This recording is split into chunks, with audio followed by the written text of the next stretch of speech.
Good evening, everyone.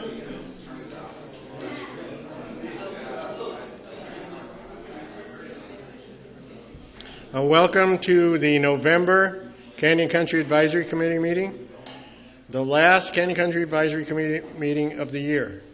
Just as a reminder, we're dark in December, so I just wanted to make sure that we all remembered that. This meeting facility, the Moose Canyon Family Center, is provided to the Canyon Country Advisory Committee as a public service by the Mint Canyon Moose Lodge and its members, and we thank them very much for it. Inside, the lodge has a kitchen, a stage, a bar area, an activities room, and it's available to Moose members and guests.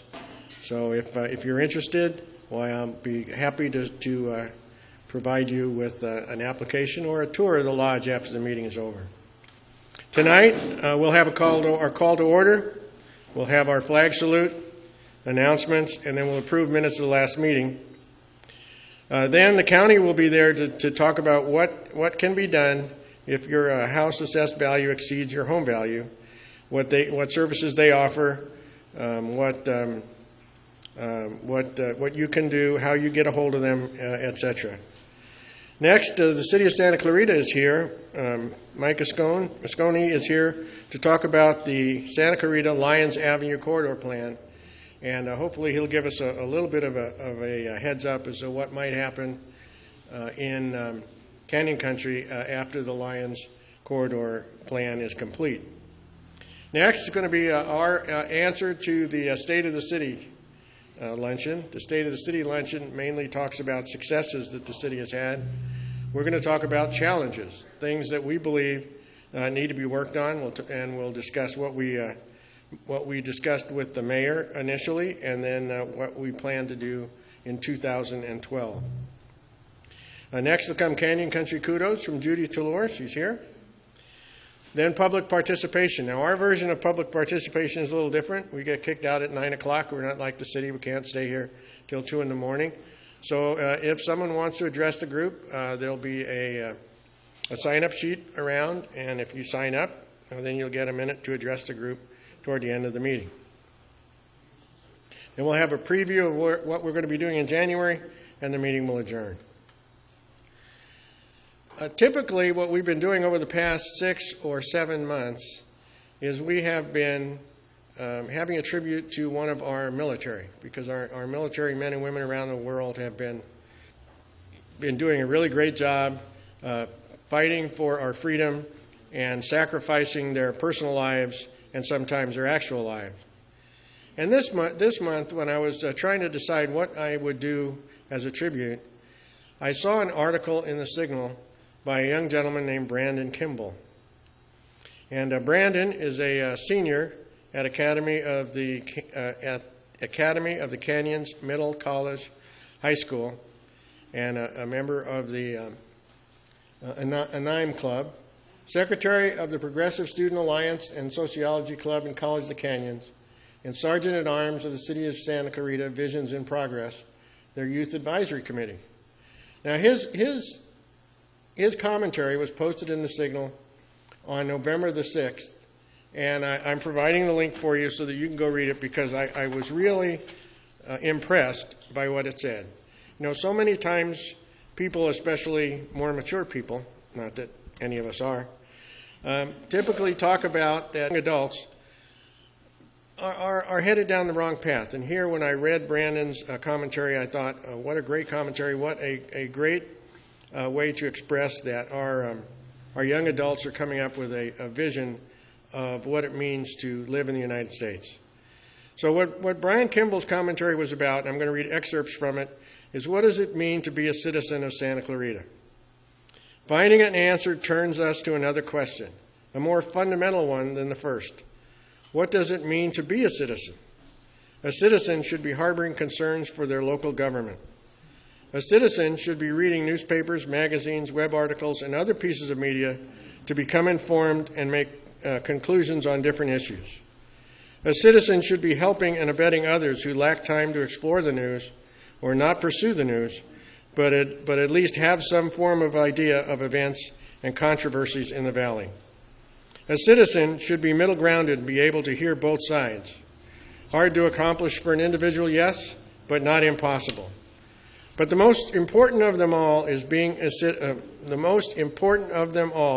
being a citizen should question the world.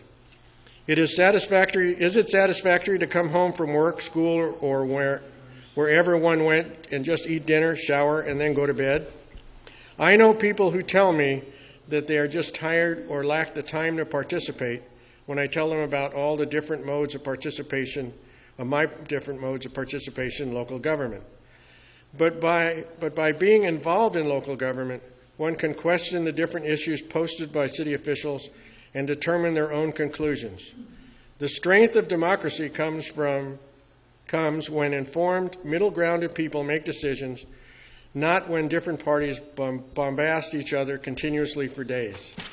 Democracy can also be weak by numbers. How can a government of any level make legislation fair for members of the public when there is a possibility some will not pay attention? How can a government propose legislation for the greatest good, for the greatest number, when all people are not considered or not counted because people express more concern for their personal lives? Making efficient legislation starts with the people and ends with the people. What happens if the government made legislation people did not support or does not benefit the people? Would the people not then go out and reverse the legislation or modify it? With this brings us back to the question posed earlier. What does it mean to be a citizen of Santa Clarita?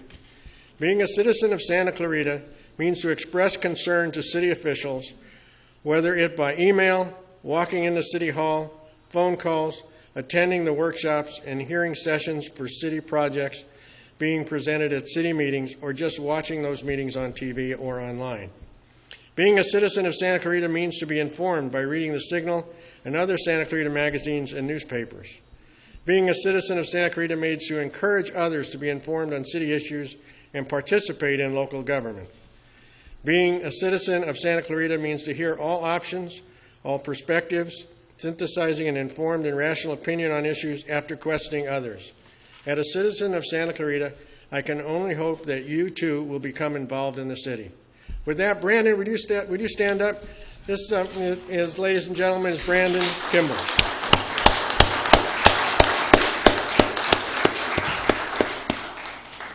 Brandon, would you lead us in the flag salute? Please stand. Put your right hand over your heart. Ready, begin. I pledge allegiance to the flag of the United States of America and to the republic for which it stands, one nation, under God, indivisible, with liberty and justice for all. Thank you all.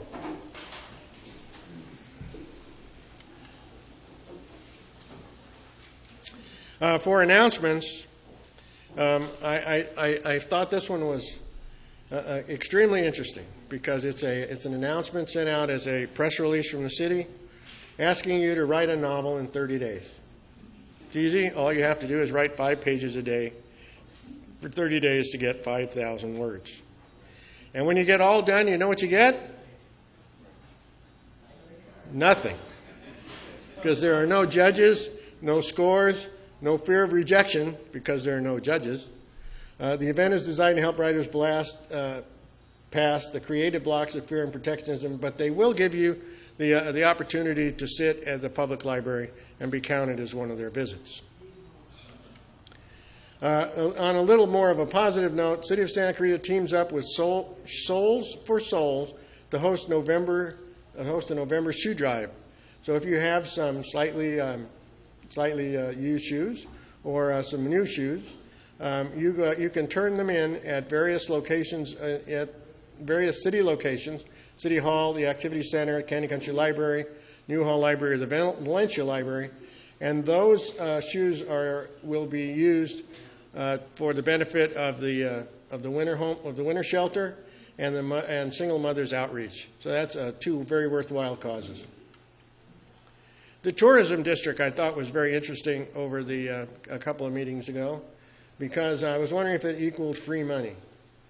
City Council in June of 2010 approved the formation of a tourism district.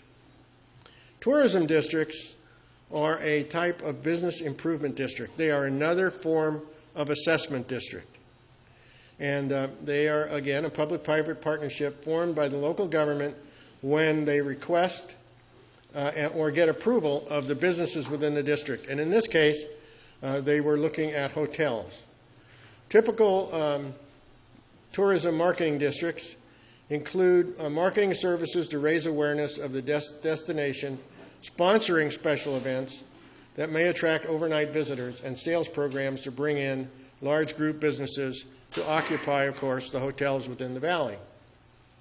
In California, tourism districts are formed by two separate laws. They're not a 218 assessment district. They're formed by the Business Improvement District Law of 1994 and the Parking and Business Improvement Area Law of 1989. On October the 25th, the Santa Clarita City Council agreed to provide William S. Hart Baseball and Softball League with a grant in the amount of $200,000 over 5 years. Now, I got to say that I believe that William S. Hart runs a fantastic program. But at the same time, what we're seeing here is the idea that William S. Hart Baseball will attract future tournaments, which will then fill hotel rooms. Attracting these tournaments to their facility, in turn, will attract visitors to Santa Clarita and generate additional hotel nights for the tourism marketing district. So I have a question for all of you. If you know of any other organizations that could run events to bring more tourism into the city of Santa Clarita, I think it's a good thing to do to go approach the city and see what part of this pot of gold you can attract for your own organization. The new courthouse location has been decided. It was reported in the Signal on 11/11 that the new courthouse is going to be built in Castaic Junction on the old road east of Henry Mayo. That site was chosen over the cities of Santa Clarita's preferred sites. The state will spend $2.4 million to buy 6 acres and $58 million on construction. So the land evidently is owned by Newhall Land Development Incorporated. They'll sell the property to LA County, and the county will exchange the land for some of the state's equity in the existing courthouse. Construction to begin in January of 2014, completed about a year and a half later. And the next step is authorizing the acquisition, which should take place in May. So one can see that any business that we thought was going to be brought into Santa Clarita by having the new courthouse inside the city is not going to take place. And one should wonder if maybe our city fathers have spent their capital with the county and the state, and they are now looking in other locations. One of the other organizations that I think is a phenomenal organization here in Santa Clarita and in Canyon Country is Bob Mesa's No Mercy Hills. And it's a neighborhood watch. Bob is here with us tonight. Bob does a great job. And I'm on his email list, even though I don't live in his area. I asked to be on his list, and he graciously put me on. And sometimes there's some things that are on that list that just say to me, we ought to go talk about it and alert everybody throughout Santa Clarita, and particularly in Canyon Country. So on October the 21st, there was a young Hispanic man at a door selling an 8-week newsletter for $8.99, put together by what he said was a journalism class in COC. He gave that person his student ID as well as the room number of the class. They checked and found out it was a scam. So if anybody comes to your door doing that, well, you know that it's not a real thing. Again, remember here in Santa Clarita there is an ordinance that says that if you put a no solicitor sign on your door, they're not supposed to bang on it. And if they do, then you can call the sheriff's department and keep them from doing it again. What? Also, on November the 5th, there was a car accident on Canvas. You know, we've spoke about traffic on Canvas. We spoke about traffic on Benz Road. Those are two areas that we believe that really deserve attention, and problems were caused by the way development was handled in and around those two roads, turning residential streets into collector streets. In this case, a red SUV made a turn too wide, went up on a curb, flipped over, hit a light pole, crashed to a neighbor's fence, and ended up in their yard. Decided to try to make a run for it by foot, but the sheriff's department actually responded fairly quickly, and they were apprehended. So there's the picture of the light standard, and there's on the upper right is the fence where they went through on the side of the house. But it's just a reminder again that when we were talking about problems and traffic and on Benz Road and problems and traffic on Canvas, they're real. And we ought to wait for our next opportunity to see what we can do to address them. Crime stats. Again, by the Signal posted on November the 11th, said that deputies responded to 3,243 violent and serious crimes between October 2010 and 2011, and that was a decrease. Compiled crime data shows violent crimes have decreased 13%, on and on and on and on and on. Do you remember 2 years ago when we went through and we looked at crime statistics? Yeah, we turned around and it said, yeah, overall crime was down, but murder was up. Right? So don't worry about it. You can feel secure. Your car won't be stolen, but you might be killed. No, that's just a joke. But the way this was written, I decided I wanted to look into the crime statistics, and they provided a link. They provided a link that showed the statistics, and that's an eye chart, so it's not really the one I want to show you. But if you look at it over violent crimes, you can see that countywide, they're down. There's all negatives in front of all those signs. And actually, and even in homicide, it went slightly down. But if we go to the Santa Clarita Valley, and we find that over the last 5 years, it's up 29%, and it's up 100% from last year. Are you talking about Santa Clarita Valley now or Santa Clarita City? This is Santa Clarita Valley. This is Santa Clarita Valley.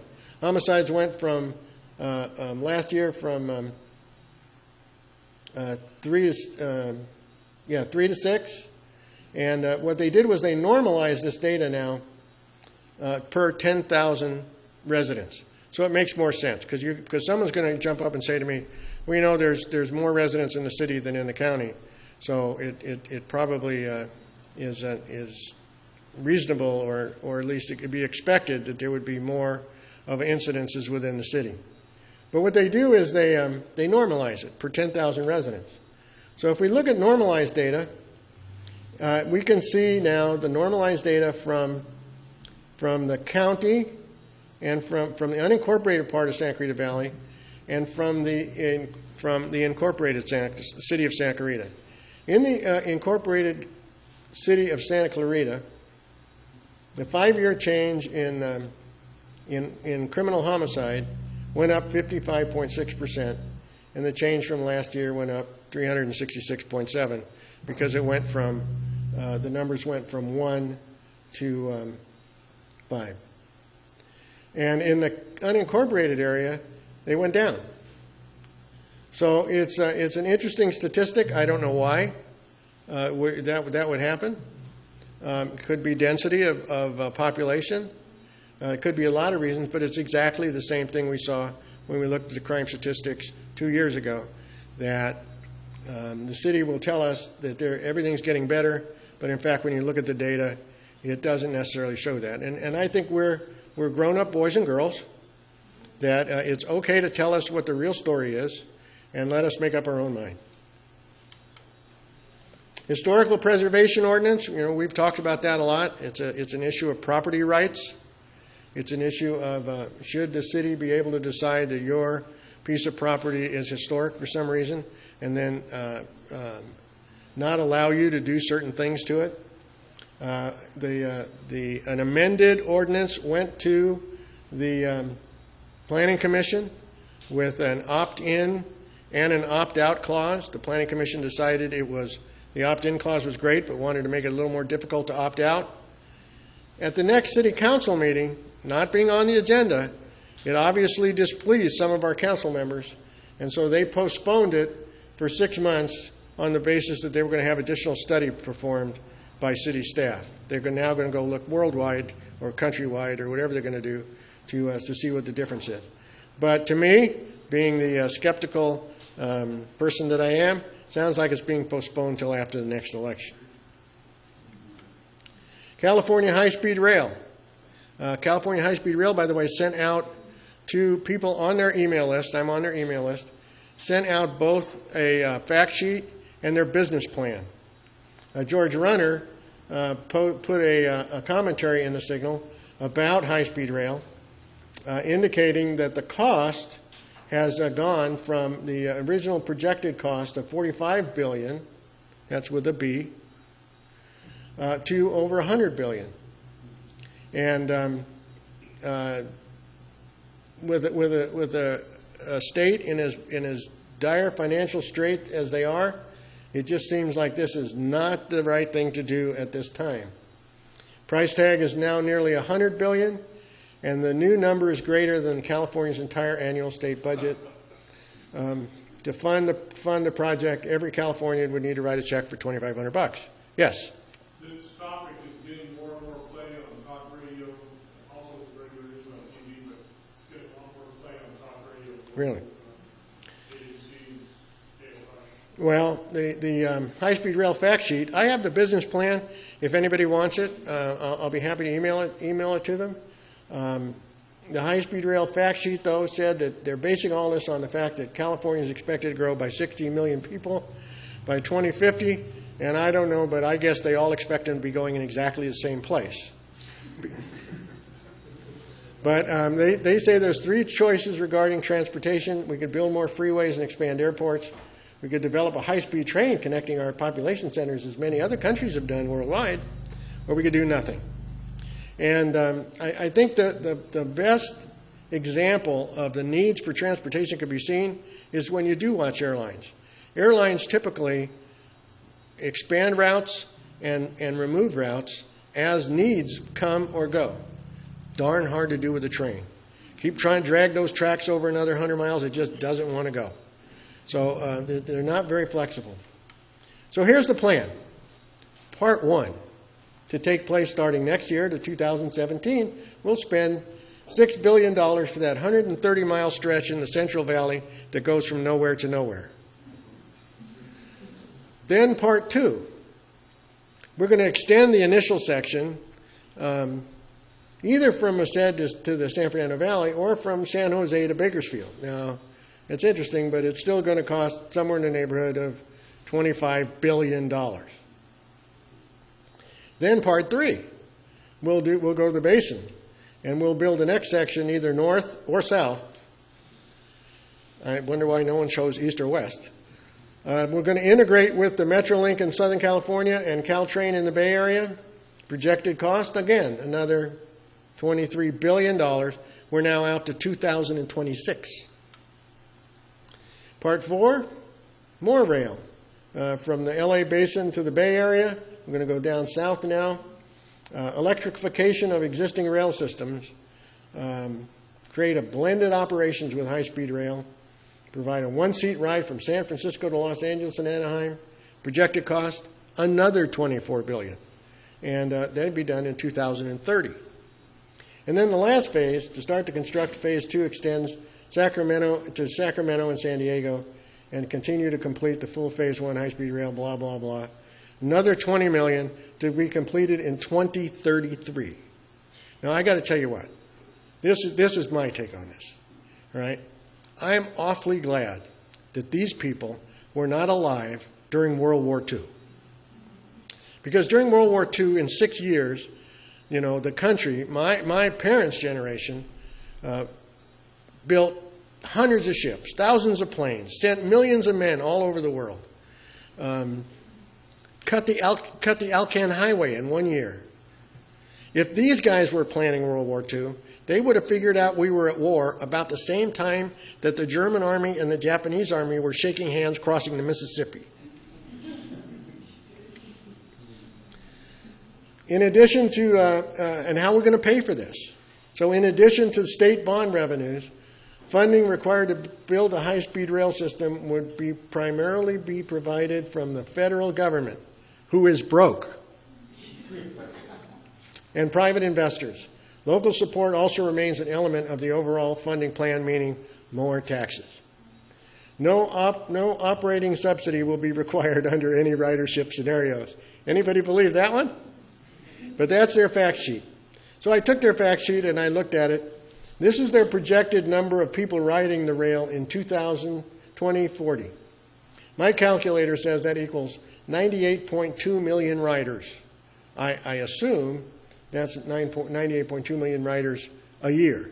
They didn't say it, but I made that assumption, which translates to 270,000 riders per day on a 365-day year. And again, assuming everybody's going in the same direction. So I'm very skeptical of high-speed rail. I think it's not something that we're going to see anytime soon, or that's going to alleviate any traffic concerns if you're going through the Newhall Pass. Looking at our attendance statistics, looks like we're bouncing around 42, 43. We've kind of stabilized for our year meeting here at the Moose. Our video statistics started to come back up a little bit. As you can see, the red line is, the blue line is the initial views. If someone's looking at the first month, the red line is the views that occur after the initial month, showing that some of the videos continue to be watched after the first month passes. But here again, it looks like our views, we're averaging somewhere around, if I ignore the big spike, maybe somewhere around 40, 42 views. And that's going to be one of our goals for next year is we have the methods of making these things happen, and next year we want to get them out and see if we can increase viewership and get our message out to more people. So the meeting presentations are on YouTube. Invite everybody to watch them if you can't make the meeting, or show them, tell them to your friends and neighbors. The more people that watch it, I think the better we're going to do, and the more we'll be able to impact what happens around the city. All right, for our next meeting, remember we're dark in December, so we'll be back in January of 2012. We're going to kick off the Santa Clarita Community Council, which is our 501c3, and we'll start attempting to gain charter organizations. We're also going to kick off our Be a Good Neighbor, Please Remove Your Yard Sale sign program that we've discussed with the city, and we're going to get our materials ready, and the city's going to publish a press release about it, and maybe if I'm real nice and I send Natalie a big, nice email, she'll even write an article about it. Also, by that time, the City of Santa Clarita City Council elections, we should know who's running, so we'll be able to decide whether we're going to run meet and greets again or whether we're actually going to do a debate forum, but in any event, we'll do one or the other. Also, since it's the first meeting in 2012, we can open nominations for 2012 County Council Advisory Committee officers. And lastly, Cruz Caldera of Code Enforcement said that he wanted to come and make a presentation about a collaborative effort between Code Enforcement and the Sheriff's Department, where they're collaborating on information that Code Enforcement finds out about where there might be some gang activity and how the Sheriff's Department would then take care of it. So we'll probably see Cruz and Stanley again. So with that, I'm going to do something that you can't do down at City Hall. I'm going to tell you these words. I hope that all of you have a Happy Hanukkah or a very Merry Christmas or a very Happy New Year. And I'm looking forward to seeing all of you back again next year. Thank you.